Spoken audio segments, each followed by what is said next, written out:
नमस्कार मित्रों, स्वागत है आपका इस यूट्यूब चैनल पे। यूपी में विभागीय तबादले 30 जून तक हो सकेंगे। ये खबर उत्तर प्रदेश विभाग के सभी अधिकारी, सभी कर्मचारी के लिए एक वरदान की तरह है। इस खबर को बहुत ध्यान से पढ़ना है, हर एक लाइन बहुत इम्पॉर्टेंट है। तो सभी जो कर्मचारी है उसको ध्यान से पढ़ेंगे। ऑनलाइन, ऑफलाइन, प्राथमिक, माध्यमिक, उच्चतर माध्यमिक या फिर उत्तर प्रदेश का कोई भी विभाग हो, सभी के लिए ये खबर है। फटाफट इसको पढ़ लेते हैं।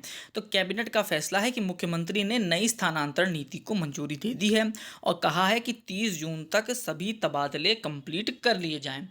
खबर क्या है? तो राज्य सरकार ने तबादले की उम्मीद लगाए बैठे अधिकारियों और कर्मचारियों को बड़ी राहत देते हुए नई तबादला नीति 24-25 को मंजूरी दे दी है।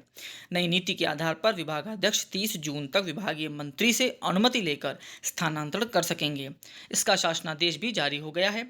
मंदिर चलने में पूरी तरह से लाचार दिव्यांग बच्चों के माता पिता की तैनाती विकल्प प्राप्त करते हुए ऐसे स्थान पर करने की सुविधा दी गई है जहां उनके इलाज की समुचित व्यवस्था हो। बहुत अच्छा निर्णय लिया गया है। नई नीति के तहत विभागाध्यक्षों को तबादले के लिए 19 दिन का मौका मिलेगा। तय समय सीमा से अधिक नहीं कर सकेंगे तबादले। तो मुख्यमंत्री योगी आदित्यनाथ ने की अध्यक्षता में मंगलवार को कैबिनेट की जो बैठक हुई, इसमें फैसला हुआ है कि मुख्य सचिव दुर्गा शंकर मिश्र ने मंगलवार की देर शाम कैबिनेट फैसले के आधार पर शासनादेश जारी कर दिया है। इसके साथ ही तबादला नीति प्रभावी हो गई है।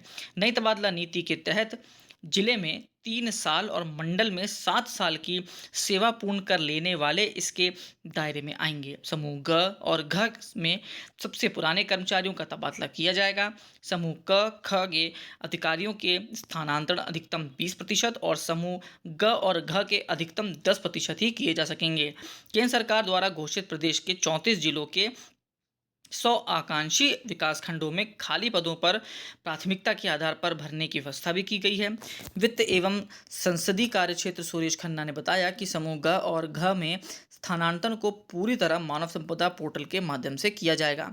मानव संपदा की जो व्यवस्था शुरू की गई है, इसके अंतर्गत स्थानांतरण के बाद कार्यभार मुक्ति और ग्रहण करने की व्यवस्था ऑनलाइन ही की जाएगी। इससे अधिकारियों की सर्विस बुक और सैलरी को डिजिटाइजेशन भी किया जा सकेगा। और तबादले के लिए जो निर्धारित कट ऑफ है, ये बहुत ज़रूरी है कि कितने किसको मार्क्स मिलेंगे।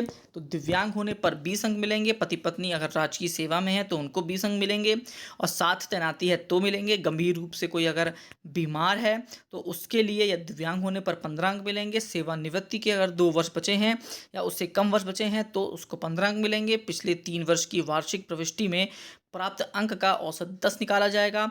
दंड होने की स्थिति में 5 अंक कम कर दिए जाएंगे। पिछले 3 वर्ष लघु दंड होने की स्थिति में 10 अंक कम कर दिए जाएंगे और विभाग की विशेष प्रकृति के अनुसार 25 अंक वैकल्पिक दिया जाएगा। तो आप देख सकते हैं कि पूरी तरीके से जो तबादला नीति है वो जारी कर दी गई है। पूरा शासनादेश जारी कर दिया गया है। 19 दिन का समय मिलेगा।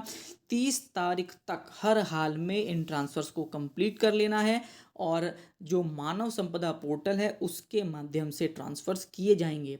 खास तौर पर इसमें जो फ़ायदा मिलता है वो उनको मिलता है जो बीमार हैं, जो बीच में बीमार हो गए हैं, जिनके पास सर्टिफिकेट्स भी हैं, उनको बहुत फ़ायदा मिलता है। जो दिव्यांगजन हैं उनको बहुत फ़ायदा मिलता है। पति पत्नी जो एक ही जगह पे नौकरी करना चाहते हैं, दूर दराज हैं, बच्चों की समस्याओं को लेकर, उनको भी इसमें फ़ायदा मिलता है। तो ये सारा जो मुद्दा है ये क्लियर कर दिया गया है। जिन लोगों को फॉर्म भरना है वो तैयार रहिए, अपने विभागों में एक्टिव रहिए। जब फॉर्म आए, जैसे फॉर्म आए उनको भरिए और इस स्थानांतरण नीति का लाभ उठाइए। लास्ट तक आपने वीडियो देखी उसके लिए बहुत बहुत धन्यवाद। आपका दिन शुभ हो।